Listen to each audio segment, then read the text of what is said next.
pessoal, então estamos aqui em mais uma aula da nossa disciplina, né? Nessa nossa aula nós vamos estar vendo conteúdos do nosso segundo bimestre, então do nosso segundo módulo da apostila. Sobre o nosso conteúdo, a gente vai estar observando, pessoal. Vamos estar vendo sobre a questão da classificação dos seres vivos, né? Como foi essa questão histórica, classificação, e como chegou até os dias atuais, tá? Primeira coisa, para falar com vocês sobre a classificação dos seres vivos. Então, desde a antiguidade, os organismos vivos foram sendo organizados e classificados em diferentes grupos, dependendo do objetivo do estudo e do critério adotado pelo estudioso. Aristóteles, por exemplo, classificou os organismos vivos em 3 grupos, de acordo com a sua importância no mundo. Eu coloquei aqui uma fotinha para vocês do Aristóteles, né, a imagem dele, um retrato, na verdade. Então, o que acontece, pessoal, com essa questão da classificação dos seres vivos? No nosso dia a dia, a gente precisa sempre ter uma organização, né, com relação a várias coisas ao longo dos nossos dias, porque senão acaba virando uma bagunça, ninguém entende mais nada, digamos assim. A gente não consegue se achar nas coisas, até mesmo com relação aos estudos. Então, essa questão da classificação biológica foi algo, né, que ao longo do tempo foi sendo necessário justamente para isso, para você organizar a questão desses seres vivos. Organizar esse ser vivo, ele faz parte do quê? Ele é um animal, ele é uma planta, ou ele é um outro tipo de ser vivo? Então, por isso que teve que ser feito isso. E isso tem que ser feito como? De um jeito unificado, que em qualquer lugar do mundo que você vá, esse ser vivo, ele vai ter o mesmo nome, ele vai ser da mesma classificação, porque senão vira uma bagunça. Imagine, cada pessoa classifica um ser vivo do jeito que ele quer, e aí você não acaba sabendo, né, no mundo todo você não sabe, no caso, a que tipo de ser vivo é aquele, a que reino, né, a que grupo ele pertence. É igual a questão do nosso nome. Por que nós temos o nosso nome? Justamente para nos identificar. Então, vocês já perceberam, às vezes, quando tem pessoas que têm o mesmo nome, né? Então, a gente tem vários aí, né? Às vezes, vários João, Mateus, e aí Marias, né? Na nossa sala aí. Agora temos Lorena, temos 2. Então, o que acontece, pessoal? Para a gente saber, justamente, quem é quem, a gente precisa ter a questão do nome, porque você sabe, não, o nome, as duas, né, têm o mesmo nome, mas elas têm o sobrenome delas. Então, eu consigo saber qual Maria que eu tô falando, qual Lorena que eu tô falando. E isso é importante justamente também na questão do reino dos seres vivos. Para ter, como eu falei para vocês, essa organização. E aí, o que vai acontecer, pessoal? Ao longo do tempo, nem sempre foi organizado do jeito que nós temos atualmente.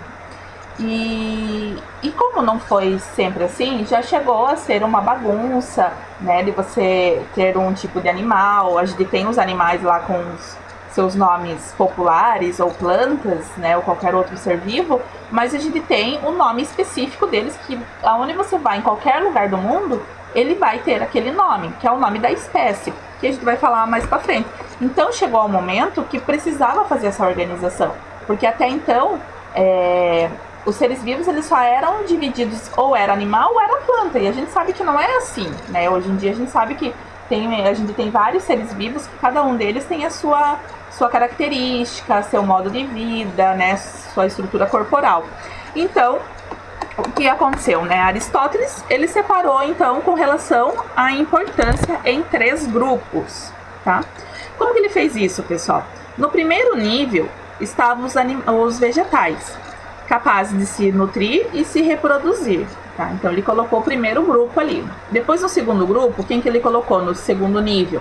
Estavam os animais, que além de buscar seu alimento e se reproduzir, apresentavam sentidos, né? Então, o que ele fez? Ele foi acrescentando coisas. Então, se só se nutrisse, né, se alimentasse e só se reproduzisse, era planta. Se conseguisse se alimentar, se reproduzir e ainda tivesse sentidos, aí era um animal. E no terceiro e último nível estava o ser humano, que além dessas características de se alimentar, de se reproduzir e de ter sentidos, apresentava capacidade de raciocínio também. Então era dessa forma que eles colocavam. Então basicamente nós tínhamos o quê? Vegetais, animais e o ser humano, tá? Sendo que hoje a gente sabe que o ser humano ele é classificado lá no reino animal também, que a gente vai falar um pouquinho pra frente, tá? E aí o que acontece, pessoal? Lá no século XVIII, né, o naturalista Carlos Linneu dedicou-se ao estudo dos seres vivos. Então ele, né, se dedicou a essa questão da classificação, essa questão das características dos seres vivos, todo esse estudo. Então Linneu elaborou uma forma de classificar e nomear os seres vivos que é utilizada até os dias atuais.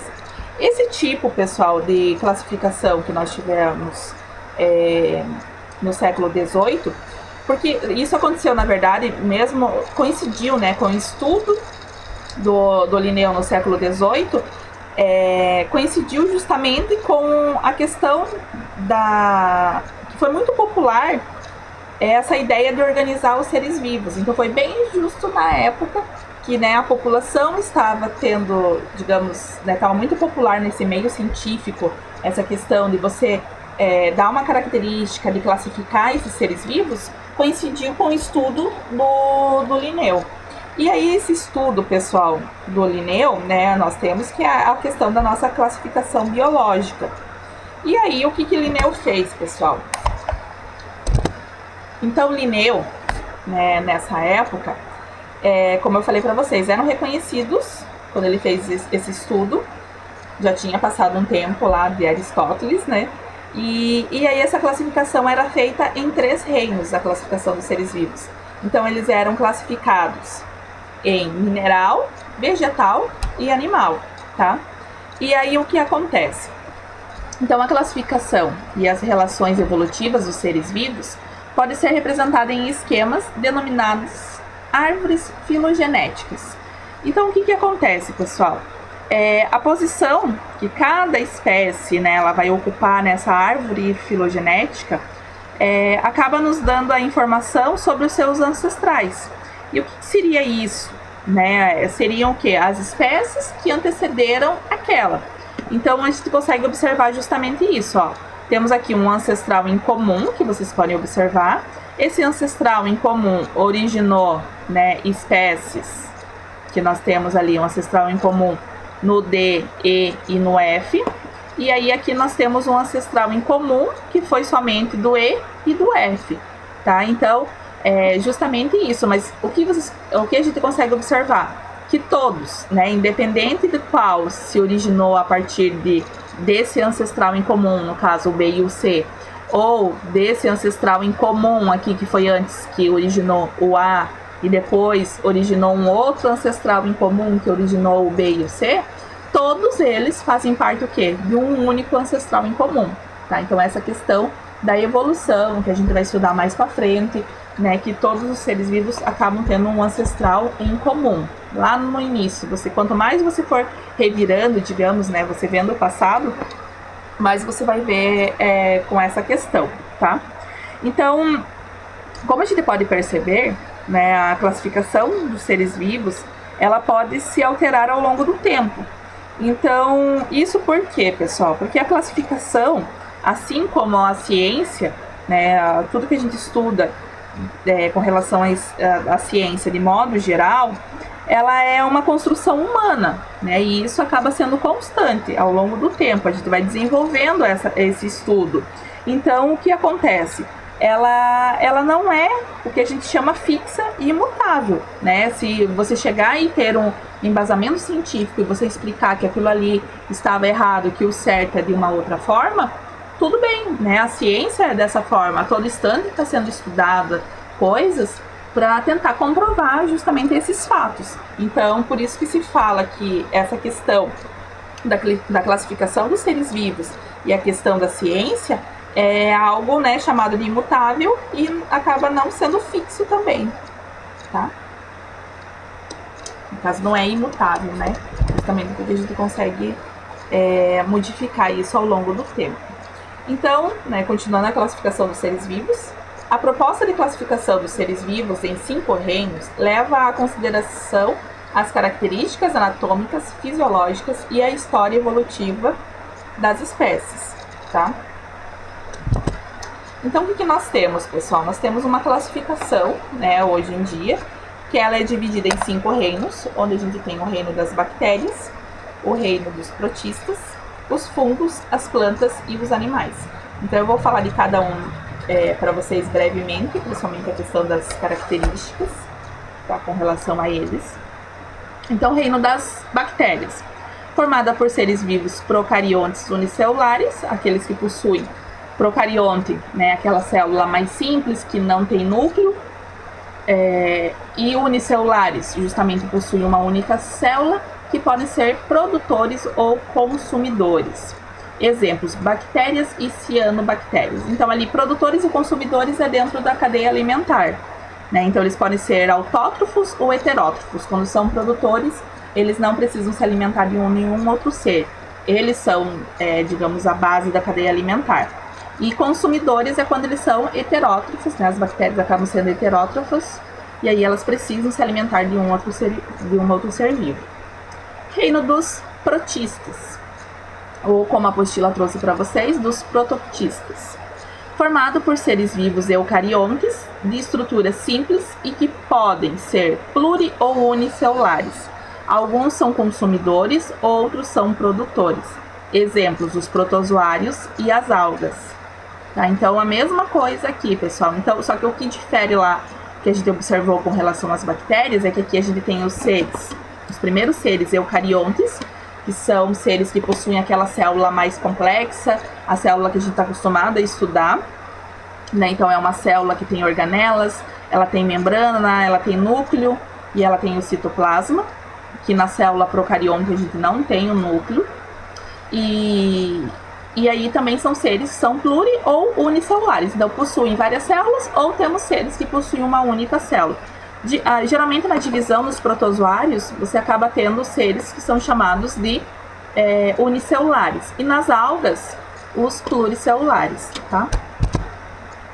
Reino dos fungos, pessoal, formado por seres vivos eucariontes, unicelulares ou pluricelulares, mesma coisa que a gente falou lá sobre a questão dos protistas. Eles não são fotossintetizantes, então eles não fazem fotossíntese e obtêm os nutrientes a partir da matéria orgânica.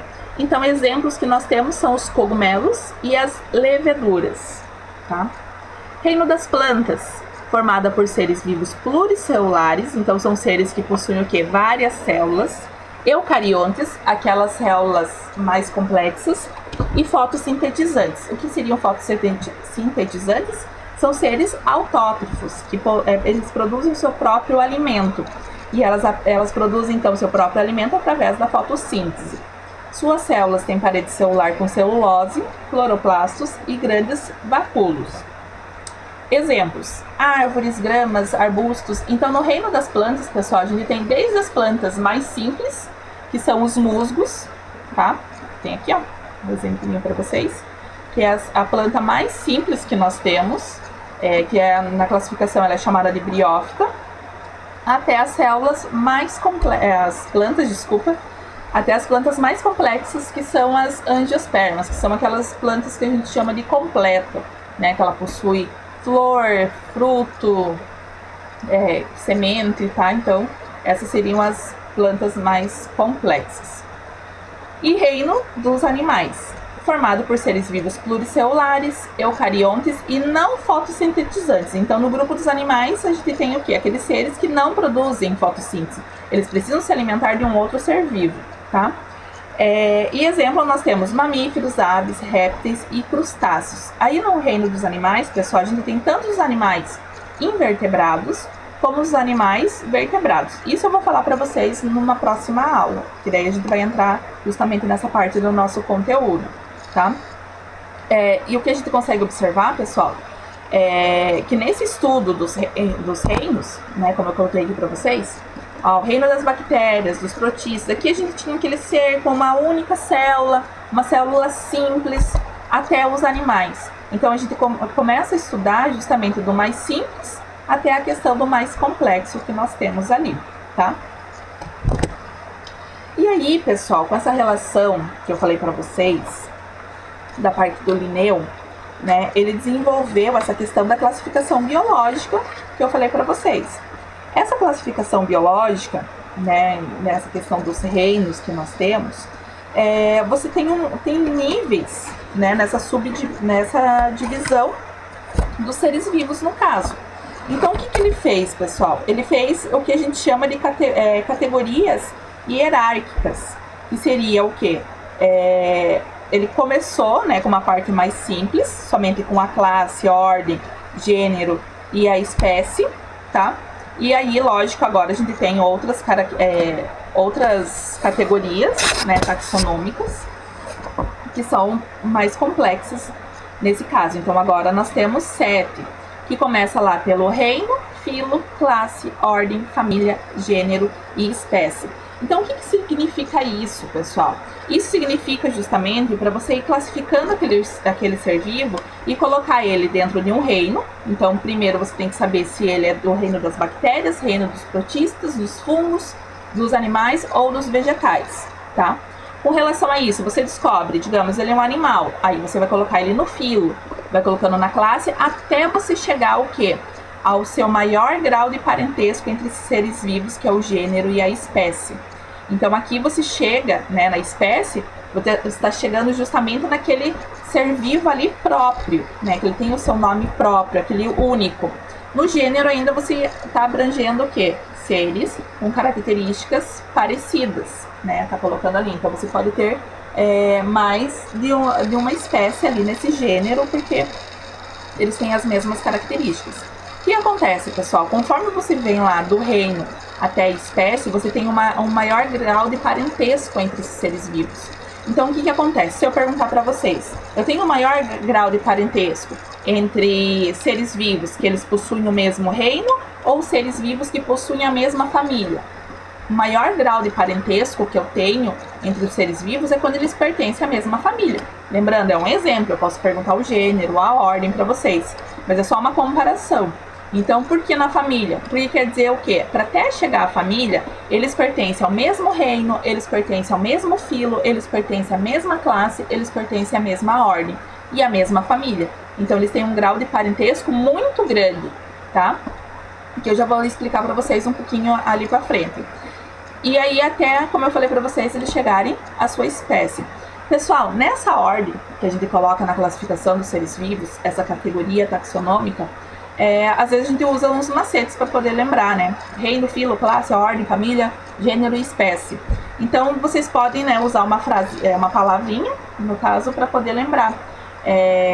Que seria re, fi, co, fa, ge. Tá? Daí você sabe que é essa classificação. Então, re, fi, co, fa, ge. Tá? Só não confundindo ali. No caso, vocês não vão confundir porque é refi, né? Que é de filo. A questão da família do F ali, tá? Então, fica reficofage. E aí, você tem essa classificação nessa ordem. Começando sempre o reino, que você vai estar abrangendo mais seres vivos. Agora, vamos com relação a isso, pessoal. Eu tirei a mesma imagem que vocês têm na apostila, que mostra justamente um diagrama representando a classificação biológica da tartaruga marinha, tá? A tartaruga marinha é chamada de Lepidochelys olivaceae. Então, o que acontece? É a tartaruga oliva, que a gente conhece popularmente, né? Então, essa Lepidochelys olivaceae, tá falando melhor ali a pronúncia do nome dela que vocês têm na apostila. Então, o que acontece, pessoal? Nós temos lá os seres que pertencem ao mesmo reino, então reino animal. Vocês podem observar aqui, ó, que no reino animal há um tanto de seres diferentes que nós acabamos tendo, né? Todos são animais, mas olha só a diferença. Nós temos tartaruga, nós temos cobra, estrela do mar, água-viva, nós temos ave, né? O tucano ali. Então, assim, a gente pode classificar ali no reino animal todos os animais, tá? Sendo eles vertebrados ou invertebrados. Aí, depois, nós vamos pro filo, como a gente tá fazendo a classificação da tartaruga, tá? Então, nós vamos pro filo. O filo que essa tartaruga ela pertence é o filo chamado de cordados, tá? É o filo dos cordados. Nesse filo dos cordados, pessoal, são representados seres vivos, né, que eles se caracterizam principalmente por ter uma estrutura chamada de notocorda, tá? Eu vou estar explicando essa questão da notocorda para vocês. A gente vai estar falando, né, quando tiver a questão do desenvolvimento dos animais, mas ela é uma estrutura de forma semelhante de um bastão que é formado nos cordados, tá? Pelo menos numa fase, né, da vida deles, eles têm essa estrutura chamada, no seu desenvolvimento, eles acabam tendo essa estrutura chamada de notocorda. A gente vai falar um pouquinho mais para frente, tá, sobre ela. Depois, pessoal, o que nós temos nas tartarugas?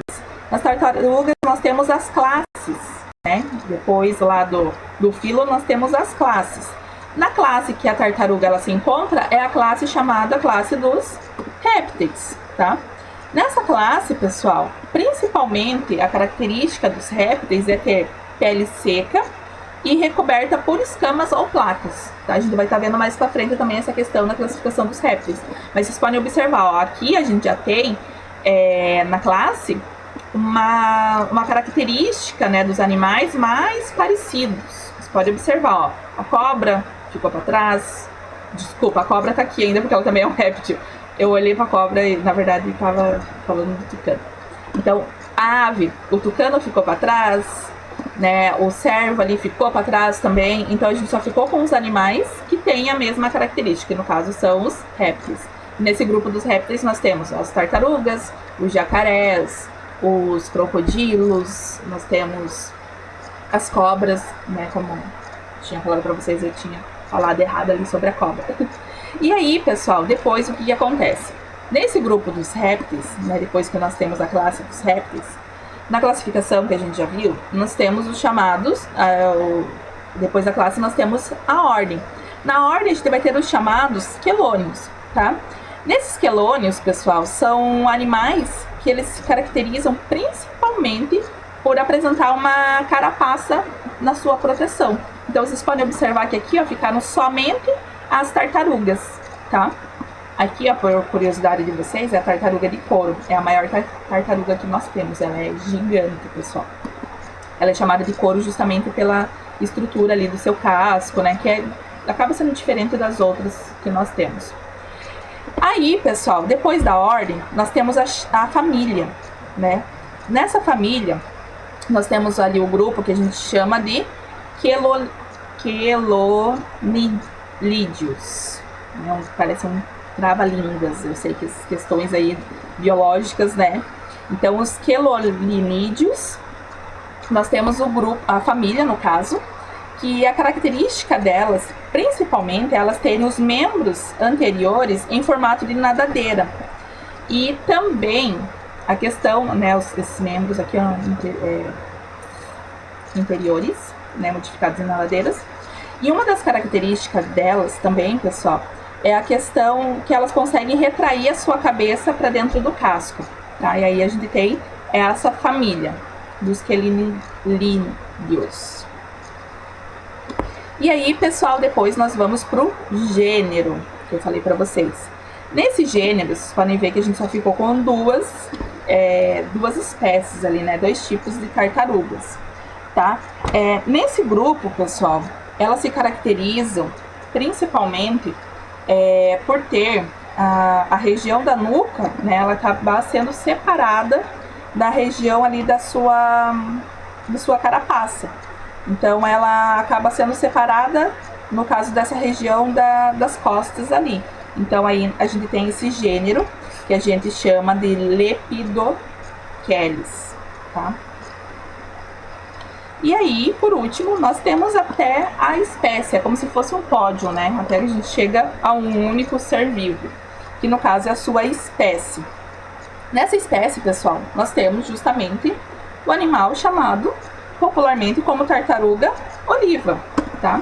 Então, aqui nesse grupo, com esse nome aqui de Lepidocheles olivaceae, nós só vamos ter a tartaruga oliva, tá? Todas as outras ficam para trás. Então, é só para vocês entenderem que quanto mais a gente vai descendo nessa questão aqui da taxonomia, né, da classificação, nessa categoria, com relação lá, reino, filo, classe e assim por diante, o que acontece? Você tem animais mais parecidos, é o que a gente observou aqui, ó, até chegar à questão do gênero, espécie, a questão da família, a gente tem animais mais parecidos do que lá somente no reino animal, tá? Então é essa parte que eu quero que deixe bem certinho para vocês. Com relação a isso, pessoal, a gente tem o que a gente fala de nomenclatura científica. Aí é que chega a parte das regrinhas que nós temos para nomes científicos, tá? Então, nomes científicos, pessoal. Esse sistema é um sistema chamado de binomial, justamente porque são dois nomes, tá? Um formado pelo gênero e o outro pelo epíteto específico, a espécie, que eu já vou falar para vocês. E aí nós temos umas regrinhas, pessoal, que a gente tem que seguir sempre quando a gente vai escrever essa questão dos nomes. Por quê? Porque foi feita uma regra, né, nessa questão biológica, com relação ao nome das espécies, justamente para o quê?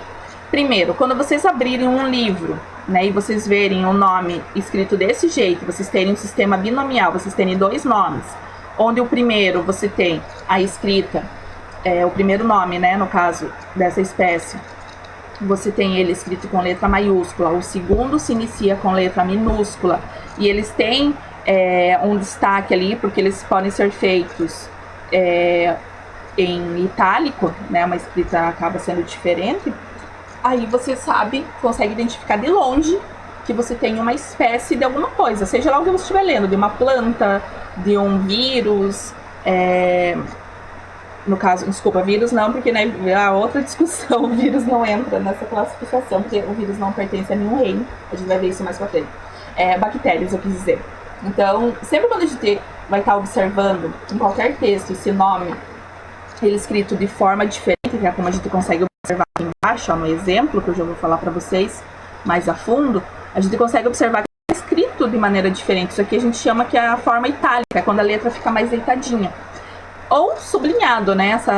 Esse nome também pode ser sublinhado. Então, quando a gente vai fazer no caderno, a gente não tem como modificar a letra assim pro itálico, então a gente sublinha essa palavra. E aí, em qualquer lugar do mundo, em qualquer idioma que você esteja observando isso, você tem o nome de uma espécie, ele vai ser escrito desse jeito, tá? Então, é uma regra que nós temos. Então, lá, como eu falei para vocês, o primeiro nome refere-se à categoria gênero e deve ser escrita como inicial maiúscula, é como vocês estão vendo aqui, ó. Crotalus, né, que é sobre a espécie da cascavel. Então, seu gênero é o Crotalus. E nesse gênero, como eu falei para vocês, sempre, ó, a letra, ela se inicia, a palavra, né, se inicia com a letra maiúscula. O segundo nome, que é o sistema binomial, então tem dois nomes. O segundo, ele se refere ao epíteto específico, é o que define a espécie. E ele deve ser escrito com a inicial minúscula, tá? O que vocês estão observando aqui. Então, gênero, o primeiro com a letra inicia-se com a letra maiúscula e o segundo é com a letra minúscula. Todos os nomes, pessoal, eles têm a sua origem no latim. E, como eu falei para vocês, o nome deve estar em destaque, sublinhado, ou negrito, ou itálico. Então, o que a gente tem no exemplo aqui, ó. Crotalus terrificus, tá? Então, o Crotalus terrificus, nós temos o que? A espécie da cascavel, tá? Igual a gente tem lá a questão Homo sapiens, tá? É a mesma coisa. Homo sapiens é a espécie, né? A nossa espécie humana. Então, o que você tem? O gênero, sapiens é o que? O epíteto específico. E sempre tem que ser escrito dessa forma, tá? Nunca esquecendo essa relação que nós temos com essa parte, tá? Então, todos os seres vivos que a gente conhece, né, que a gente estuda, eles foram descobertos, eles foram feitos por uma classificação. Tem espécies que elas são descobertas, né, por cientistas? Tem, né, espécies de animais, espécies de plantas, de micro-organismos, sempre acontece, pessoal. Então, tem muitas espécies que às vezes quando o cientista, né, o biólogo, ele vai estudar, e ele observa que, nossa, aquela espécie ela não se encaixa em nenhuma classificação que já foi feita. Daí ele sabe ali, opa, eu descobri uma espécie nova. Então isso acontece, tá? Eu trouxe um exemplo aqui para vocês, exercício, a gente utilizando essa nomenclatura científica, pessoal. Então aqui nós temos o nome científico, como eu falei para vocês, ó, composto pelo gênero e composto pelo epíteto específico. Isso aqui vai compor o quê? O nome da espécie. Pode ver que todos estão do mesmo jeito, eles estão com uma escrita diferente comparado, né, a escrita normal, porque eles estão em itálico. Todos seguem a regrinha que eu falei para vocês, o gênero se inicia com a letra maiúscula e o epíteto específico se inicia com a letra minúscula. Todos eles têm origem no latim. E aí nós temos aqui observando, né, os tipos de gêneros e espécies. E aí o que a gente consegue observar? Todos eles, né, aqui a gente tem um nome popular, por exemplo. Então a espécie de uma abelha, é a espécie de um pato, é a espécie de um tatu, aqui é a espécie de um outro tatu, mas vocês podem observar, mesmo sendo tatu, ó, eles têm gêneros diferentes. Aqui é o exemplo de uma planta, e aqui também de plantas, mas são cactos. E esses cactos, o que se consegue observar? Eles têm um epíteto específico diferente, eles são de espécies diferentes, mas eles têm o mesmo gênero, Opuntia, né? Então, eles têm o mesmo gênero que é o Opuntia. Então, a gente consegue observar que eles pertencem ao mesmo gênero, mas eles são de espécies diferentes, porque o epíteto específico deles é diferente. Tá? Aqui o epíteto específico é a Inamoena e aqui nós temos a Palmadora, tá? Então são espécies diferentes. Então vamos lá com relação ao exemplo. Quantas espécies, né, aparecem no quadro? Então a gente vai observar. A gente analisando, né, viu que todos eles pertencem a uma espécie diferente. Então são 8 espécies. 1, 2, 3, 4, 5, 6, 7, 8. Quantos gêneros aparecem no quadro? Então temos esse gênero, esse e esse. Só que lembrando que esse, Opuntia, é o mesmo do de baixo, Opuntia também. Então são o mesmo gênero. Então com isso nós temos quantos gêneros no quadro? 7, tá? Porque Opuntia é o mesmo gênero, então conta-se uma vez só. Alguma espécie pertence ao mesmo gênero de outra? Qual? Qual espécie ali ela pertence a outro gênero, pessoal, que nós temos? Justamente a Opuntia, né? O que a gente tem ali dos cactos. Eles pertencem à mesma espécie. Então, assim seria um exercício mais ou menos sobre a nomenclatura científica, tá, pessoal? Então, com relação ao nosso conteúdo, pessoal, hoje é isso. Espero, né, que vocês estejam bem, estejam se organizando aí pelos estudos de vocês. Qualquer dúvida que vocês tiverem, mandem mensagem lá para a professora, seja no privado ou seja no grupo, tá? E não deixem acumular as atividades de vocês, pessoal, porque vocês sabem que daqui a 2 semanas vocês recebem uma nova lista de atividades, um novo cronograma, tá? E qualquer dúvida que vocês tiverem, qualquer coisa que vocês queiram perguntar para a professora, fiquem à vontade, tá? Então, bons estudos, pessoal, e se cuidem.